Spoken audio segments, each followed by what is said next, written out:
Good evening everyone, it's Claire from Claire's Food Haven. The other day my wife sent me a delicious looking recipe called Tuscon Chicken from Recipe Clans on Facebook.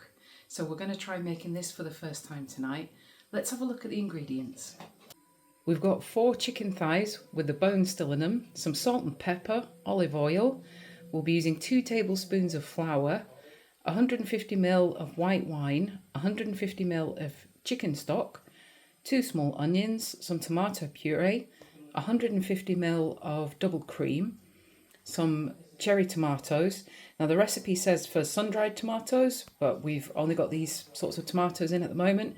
And the recipe also said for a bell pepper. We don't have any bell pepper, but we do have some mushrooms, so I'm going to use a few mushrooms instead, and a little bit of baby leaf spinach.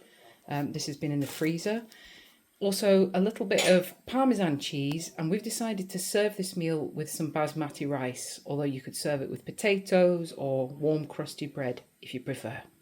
Okay, first step, we've got 2 tablespoons of flour in this bowl, and we're going to add 2 teaspoons of paprika in there.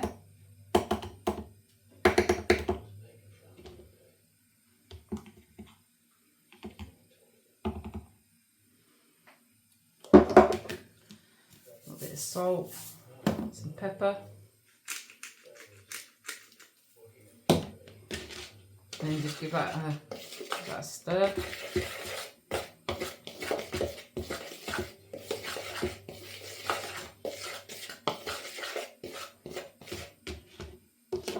Maybe a little bit more paprika.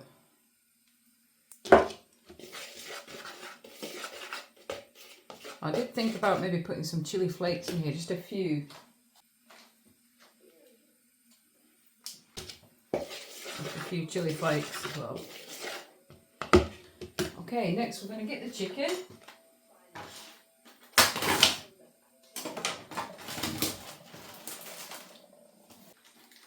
We've got the chicken thighs. I think there are 1, 2, it might be 3 or 4, 4 or 5 chicken thighs in here. So I'll coat them in the flour.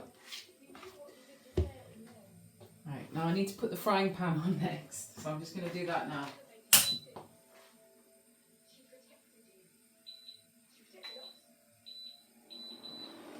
I'm just putting the frying pan on with some olive oil.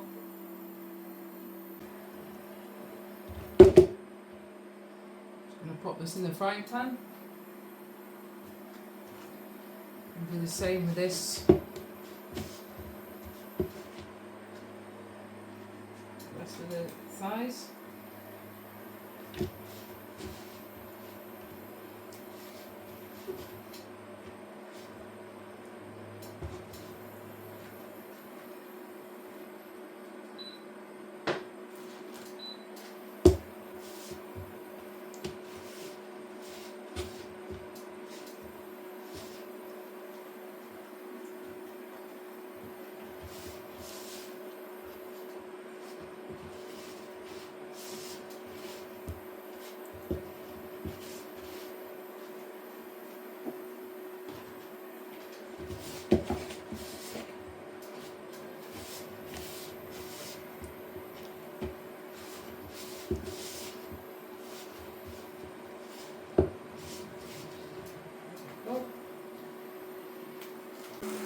So we want to sear this on both sides. Turn it up a bit.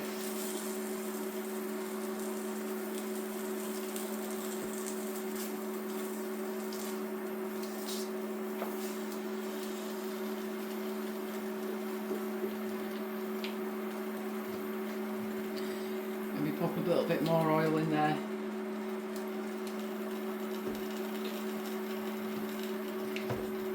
Okay, whilst that's doing that, I'm going to finally chop this garlic and onion up.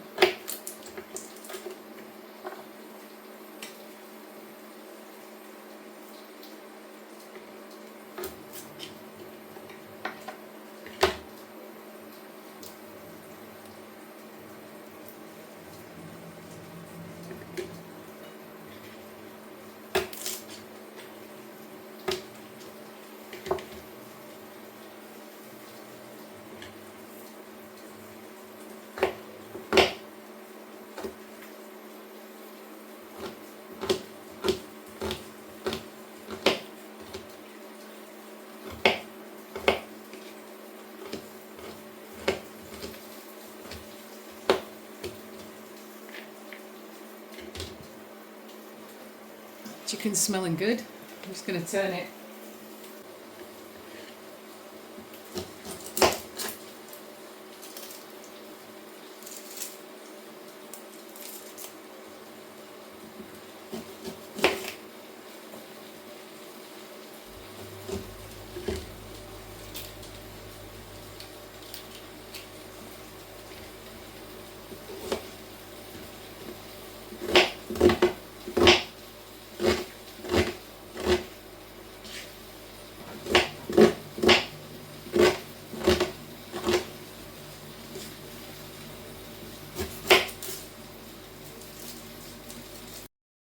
I think I might need a little bit more onion than that, so I'm just going to go and get another onion and chop that up as well. Oh. I think I might need to just rinse my hands quickly before doing anything else.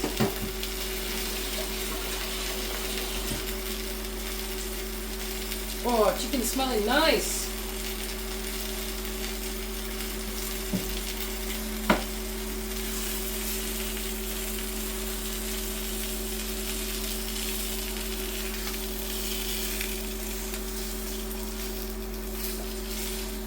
It needs a little bit longer.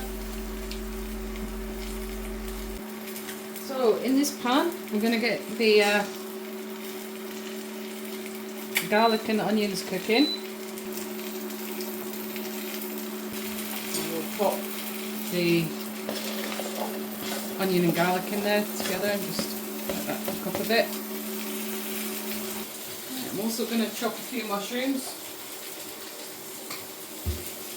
Ideally I'd be using some pepper for this, because that's what the recipe says as well, and I imagine pepper would go better with the flavours, but a bit of mushroom should be nice too. Chicken and mushroom is always a good combination, so I don't think it'll do it any harm to have it with mushroom. I'll just chop that up. There we go.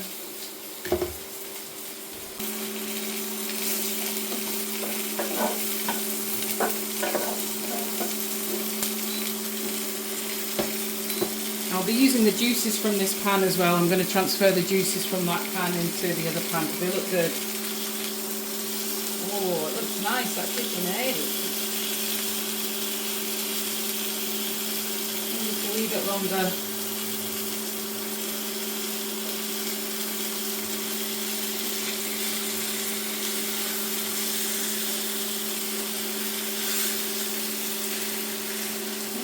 Let that sizzle away for now. I'm quite happy with that.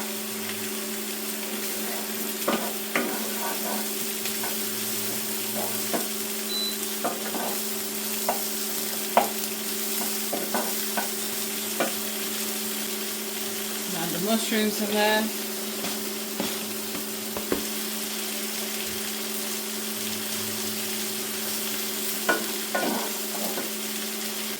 Also got some little tomatoes here. I'm just going to chop up.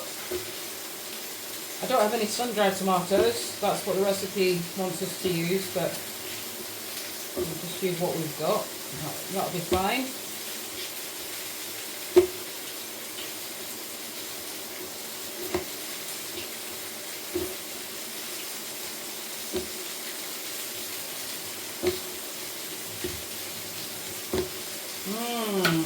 Everything's starting to smell nice. We've got the garlic and the onion cooking away there and the chicken in the other pan.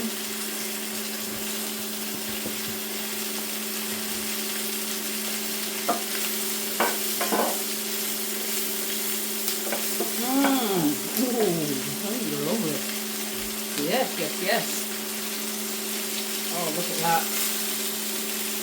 I think this chicken is nicely seared on both sides now. So I'm just going to turn the chicken off. I'll have some fun with this pan in a moment. I'm going to add the wine. I've got some tomato puree to add in there as well.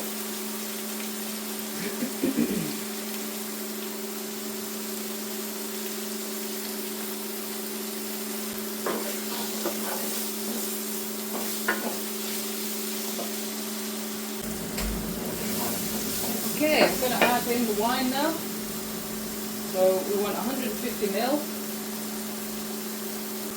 One of these bottles is 187 ml. I've already got a little bit there that I'm going to use to finish this bottle off.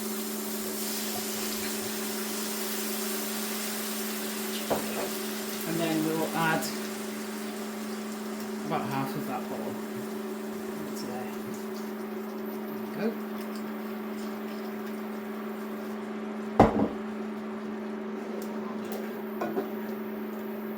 Stir.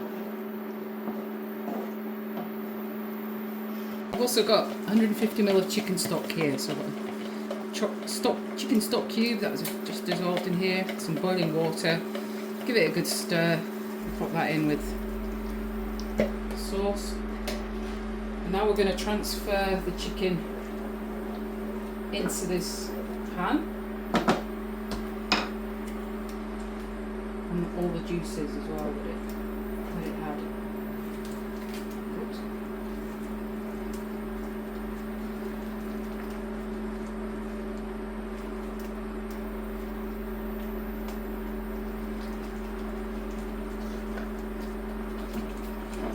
Juices on there.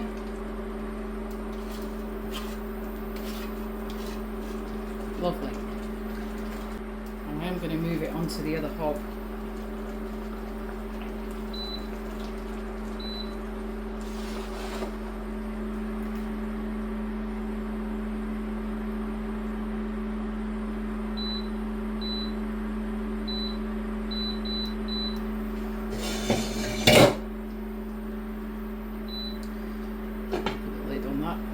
I'm going to cook that for about half an hour. It's been cooking for just under 10 minutes there. Just come to give it a bit of a stir.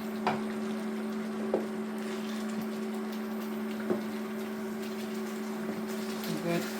Give it time to turn the heat down now. Just going to turn that down to 2. I've been cooking for about another 10 minutes. I came in and turned it down to 2 because you can see that it was starting to burn just a little bit on some of the chicken, so I flipped it over, given the pan a bit of a stir, and I'm leaving the lid off for the last of the cooking. It's been cooking away for half an hour now, so I've put 150 grams of basmati rice onto boil, and it's smelling absolutely delicious. Right, that rice is nearly done, but I don't think there's going to be quite enough, so I'm going to put this to one side with a lid on it and bring this to the boil and cook this for 10 minutes.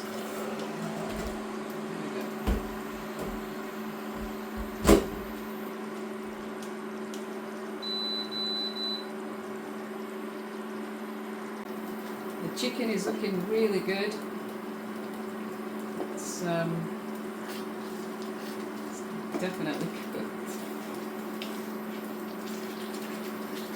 Making sure it's not sticking to the bottom of the pan there.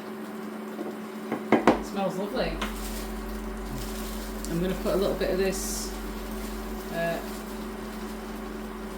spinach in. Not much. Just a little bit.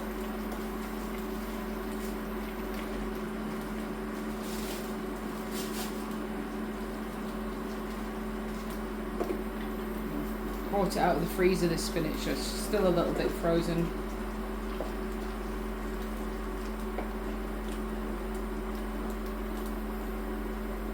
Stir that in.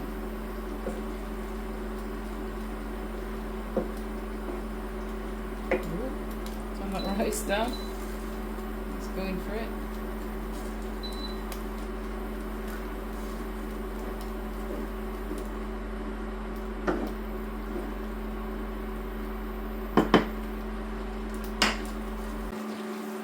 I've just drained the rice and rinsed them under the cold tap. I'm going to turn the heat down on this and we're going to stir in the double cream.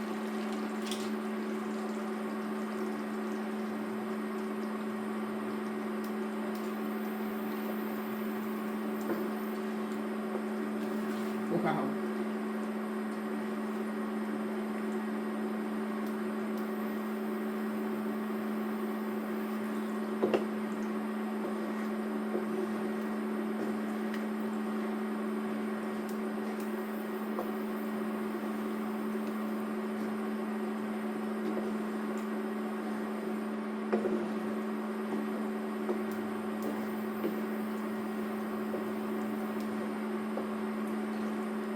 Oh wow, that looks really good.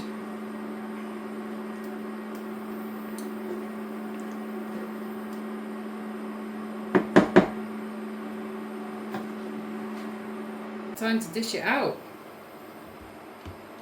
Some rice.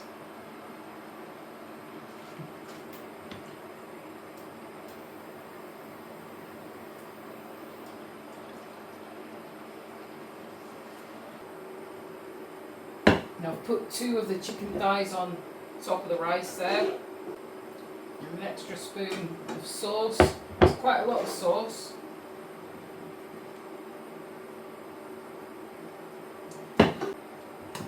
And just to finish it off, we're going to sprinkle it with a little bit of parmesan cheese.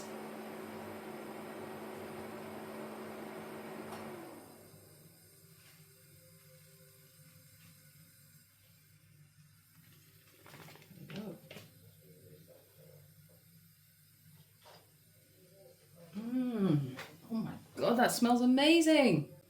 Tuscan chicken with basmati rice. Bon appetit! I enjoyed that Tuscan chicken and rice. It was very tasty. However, the sauce was very rich. If I was making it again, I would use 1/4 of the amount of cream that I used there. And it didn't need the parmesan on top. That was just overload. You know, it was already jam-packed full of flavours. It tasted really good. But yeah, very satisfying meal, relatively low cost as well. So yeah, big thumbs up from me.